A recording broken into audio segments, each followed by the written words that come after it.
हाँ dear students, आज हम 11th का जो सबसे इम्पोर्टेंट टॉपिक है परमुटेशन एंड कम्बिनेशन, उसकी बात करेंगे। तो उसके लिए थोड़ा सा बेसिक जो है आपका बायनोमियल का भी कंफर्म होना ज़रूरी है। तो ये सारी बातों पर बात करेंगे। देखें ज़रा, पी एंड सी। तो पी एंड सी की यदि हम बात करें तो यहाँ पे सी कम्बिनेशन को बता रहा है, पी परम्यूटेशन को बता रहा है। तो सी का मतलब है कम्बिनेशन और पी का मतलब है परम्यूटेशन। तो कम्बिनेशन को जनरली हम सी से डिनोट करते हैं। तो कम्बिनेशन क्या है?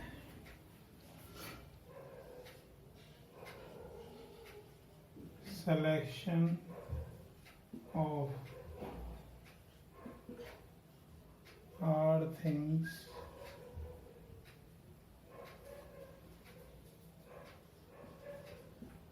out of and different things या items।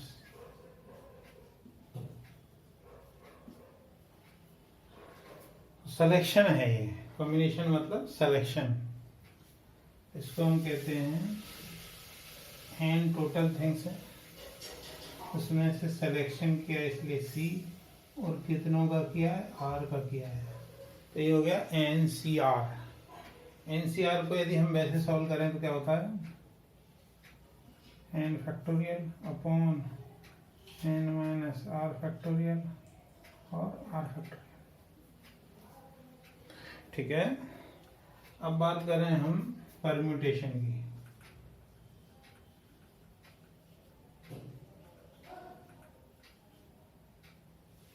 परम्यूटेशन को हम P से डिनोट करते हैं। तो जैसे कॉम्बिनेशन में n थिंग्स में से r थिंग्स का हमने सिलेक्शन किया है, वैसे ही परम्यूटेशन में सिलेक्शन तो करना ही है एंड अरेंजमेंट।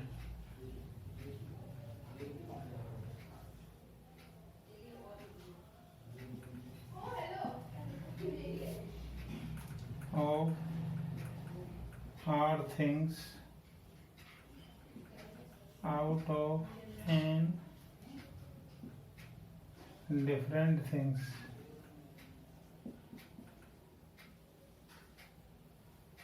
या आइटम्स। इसको हम कहेंगे NPR। तो NPR को यदि फॉर्मूले से सॉल्व करें, n factorial upon n minus r factorial, ये आ गया। ये कॉम्बिनेशन है और ये परम्यूटेशन है। तो कॉम्बिनेशन में तो केवल सिलेक्शन होगा। जैसे क्रिकेट टीम हो, फुटबॉल टीम हो, कोई भी टीम हो, तो टीम बनाने के लिए पहले सिलेक्शन करना होता है।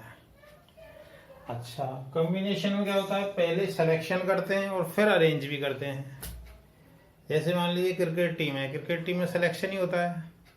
तो सिलेक्शन होता है मतलब जैसे मान लीजिए हमारे पास 3 प्लेयर्स हैं और उसमें से 2 का सिलेक्शन करना है, तो 3C2। लेकिन यदि हमें परम्यूटेशन करना होता तो 3 में से 2 पहले सेलेक्ट करने पड़ेंगे और फिर उन 2 को अरेंज भी कर सकते हैं। तो आप एग्जाम्पल के तौर पे ऐसे समझें कि हम सिलेक्शन कर रहे हैं। तो सिलेक्शन कर रहे हैं, जैसे मान लीजिए हमारे पास टोटल प्लेयर्स हैं 30 और उसमें से मान लीजिए हमें 14 का सिलेक्शन करना है, तो 30C14। लेकिन सिलेक्शन के साथ साथ अरेंजमेंट भी कर दें तो 30P14। इसके लिए आप और थोड़ा सा समझें। जैसे क्रिकेट टीम होती है तो उसमें जब हम सेलेक्ट करके टीम दे दी जाती है, अब सिलेक्शन के साथ साथ अरेंजमेंट भी वही कर दें, सिलेक्शन भी कर दे कमेटी और अरेंजमेंट भी कर दे, तो फिर जो अरेंज करना मतलब जो कैप्टन का काम होता है वो फिर काम खत्म हो जाएगा, तो कैप्टन का कोई रोल नहीं बचेगा। इसलिए क्रिकेट टीम में हमेशा सिलेक्शन ही होता है, ये ध्यान रखना है। और देखें जरा, तो कॉम्बिनेशन कब यूज होता है जनरली, वो थोड़ा देखना है।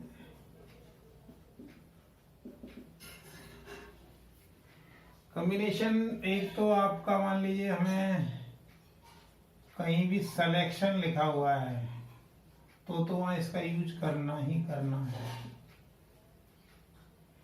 या सिलेक्शन की बजाय मान लो वहां टीम बनाने की कहे हो तो भी इसी का यूज करना है, ग्रुप भी बनाने की कहे तब भी यही करना है, कमेटी मान लीजिए बनानी है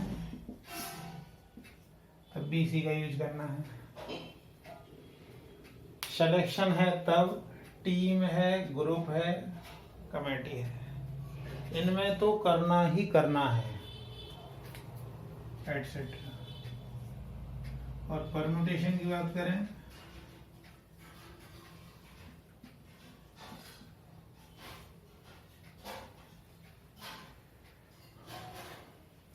परम्यूटेशन में आपकी डिजिट रिलेटेड प्रॉब्लम्स होती हैं।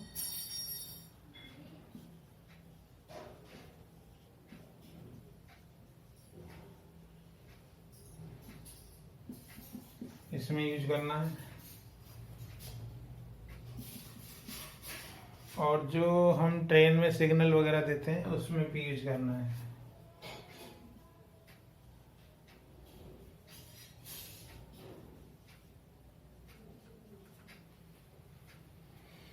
तो एटसेट्रा और भी हैं, लेकिन एक मोटा मोटी ऐसे करके हम इसको याद रख सकते हैं। मतलब सिलेक्शन करना है, टीम, ग्रुप, कमेटी, ठीक है ना। तो इसके लिए कुछ बेसिक चीजें हैं।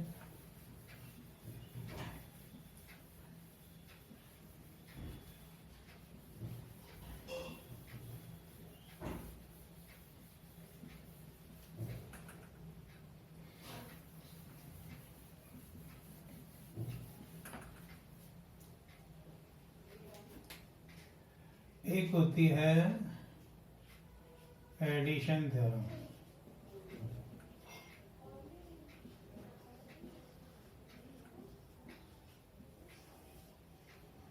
एक मल्टीप्लिकेशन थ्योरम।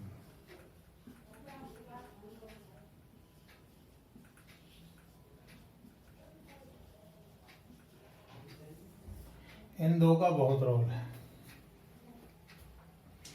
एडिशन थ्योरम कब यूज होती है, जब क्वेश्चन में और आए। क्वेश्चन में यदि और आए तो एडिशन थ्योरम यूज होगी, ठीक है। और मल्टीप्लिकेशन थ्योरम कब यूज होगी, जब आपका एंड आए।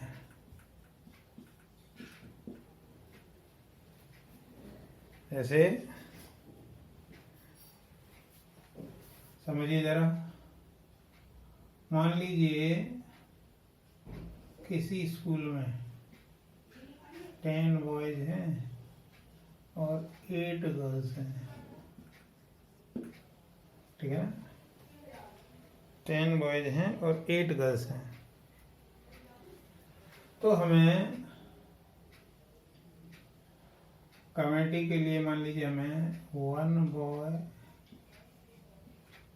और 1 गर्ल,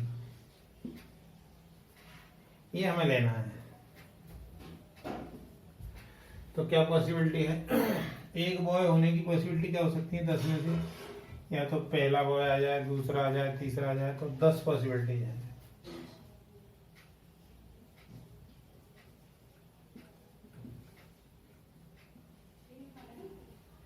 और है तो प्लस आएगा। गर्ल भी टोटल हमारे पास 8 है, तो एक गर्ल लेनी है तो पहली गर्ल ला सकते हैं, दूसरी, तीसरी, जैसे गर्ल हैं तो G1, G2, G3, G4, G5, G6, G7, G8। अब इन 8 में से कोई भी आ सकती है, तो 8 पॉसिबिलिटीज गर्ल्स की हैं।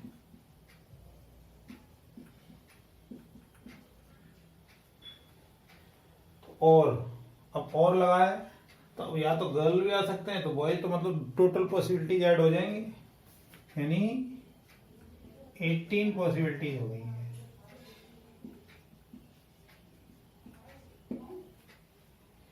यदि हम उसको कॉम्बिनेशन परम्यूटेशन के हिसाब से देखें तो 10 मेथड सेकंड या other way 10c1 plus 8c1, 10c1 10 ही होगा और 8c1 8 होगा, तो भी 18 आ गया। ये दूसरा तरीका है, मेथड 2 कह सकते हैं इसको।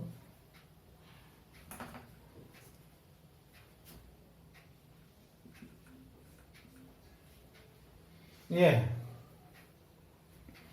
अब आप एंड के लिए देखें, मान लीजिए 10 बॉयज हैं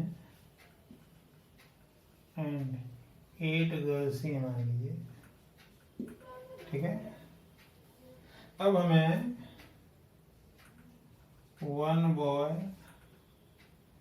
एंड 1 गर्ल, अब देखें 1 बॉय एंड 1 गर्ल हमें सिलेक्ट करना है। मान लीजिए हमारा है, तो एक लड़का 10 में से आ जाएगा, तो 10 पॉसिबिलिटीज होगी इसकी।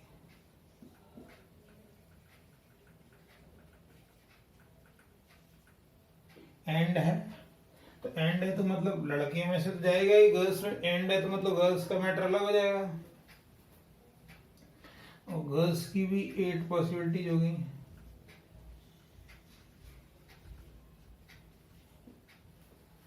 एंड है तो मल्टीप्लाई हो जाएगा, इसका मतलब 80 पॉसिबिलिटीज हो गई।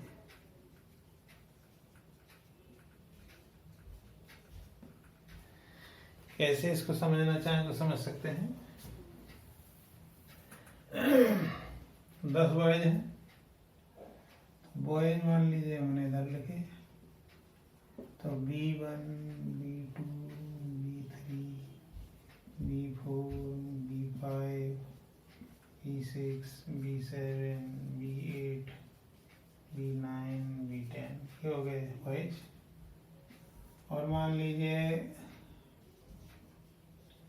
गर्ल्स की बात करें तो G1 G2 G3 G4 G5 G6 G7 G8 ये है अपने पास। तो क्या क्या पॉसिबिलिटी बन सकती हैं उन पर जरा विचार किया जाए।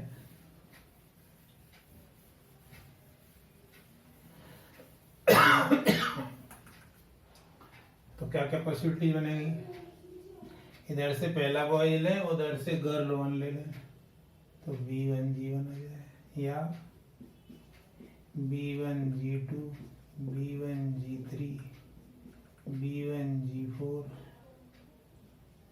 B1 G5 B1 G6 B1 G7 B1 G8 ये हो गए। पहले बॉयज के साथ ही 8 पॉसिबिलिटीज हो गई।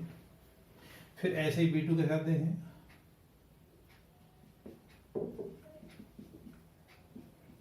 B2 G1 B2 G2 B2 G3 B2 G4 B2 G5 B2 G6 B2 G7 B2 G8 तो फिर से 8 पॉसिबिलिटीज हो गई। थर्ड वाली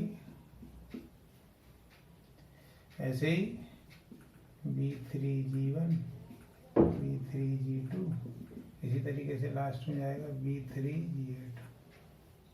तो पहले वाले में कितनी 8 पॉसिबिलिटीज बनी थी, फिर इसमें भी 8, ऐसे ही इसमें 8, लास्ट चलते चलते B10 G1 B10 G2 B10 G3 इसी तरीके से B10 G8 8 पॉसिबिलिटीज है। अब 8 8 8 हुए और केस ऐसे 10 बन गए। तो 8 8 8 को 10 बार आप ऐड करोगे या 8 into 10, तो ये 80 तरीके आ गए, 80 वेज आ गए। दूसरी पॉसिबिलिटी क्या हो सकती है, मेथड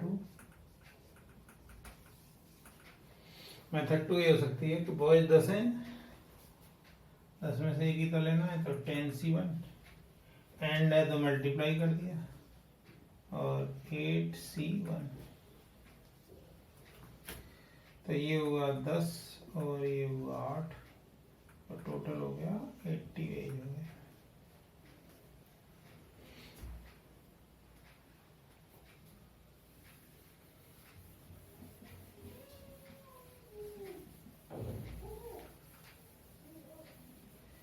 तो यानी कहने का मतलब है यदि क्वेश्चन में एंड आ रहा है तो मल्टीप्लाई करना है, और आ रहा है तो ऐड करना है।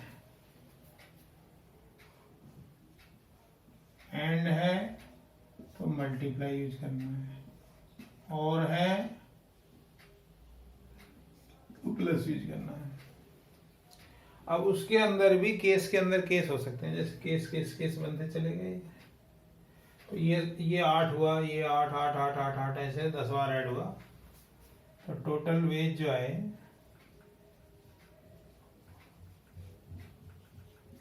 8 8 8 8 ऐसे 10 टाइम्स आ गया।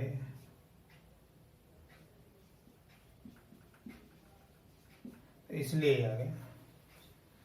तो इसका ध्यान रखना है। कुछ बेसिक फॉर्मूले हैं, जैसे हमें पता है कि NCR NC(n-r) के इक्वल होता है।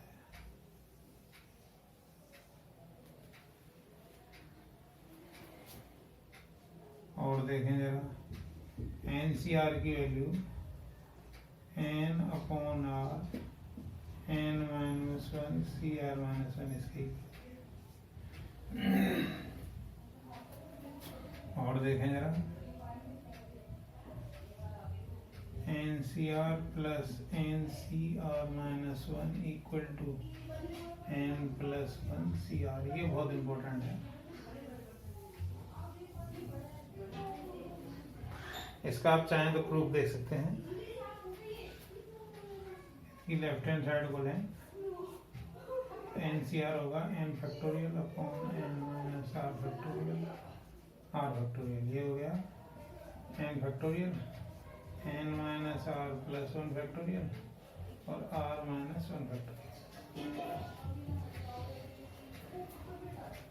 तो यहाँ n(n)(r) कोई दिक्कत नहीं है।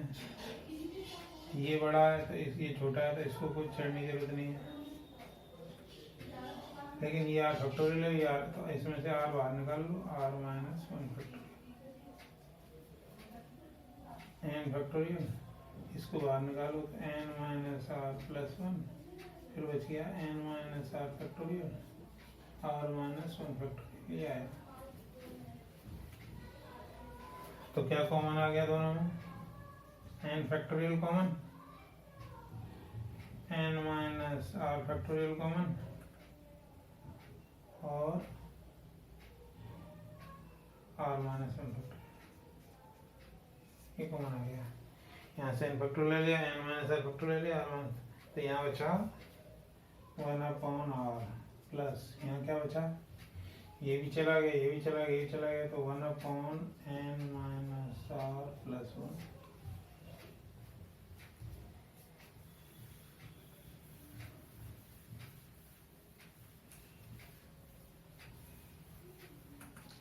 इसको सॉल्व करें, n(n-r)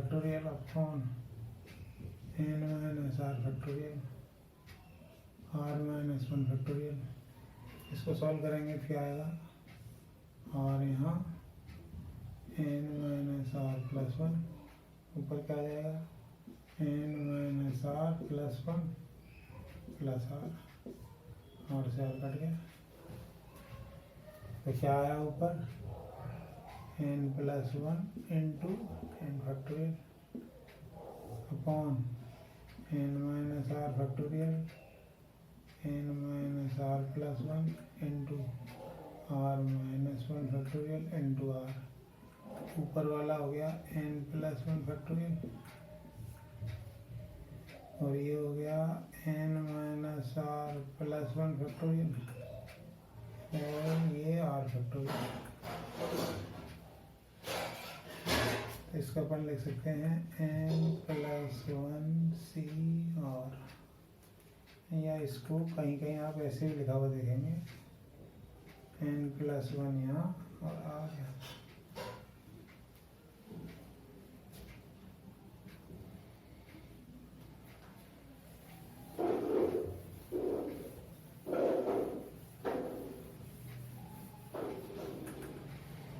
और देखें जरा, हमें पता है कि NCR होता है n factorial upon n minus r factorial r factorial, और NPR होता है n factorial upon n minus r factorial.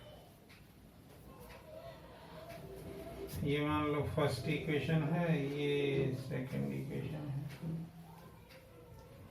Second को फर्स्ट से डिवाइड करें, मान लो second divide by first, second divide by first तो क्या आएगा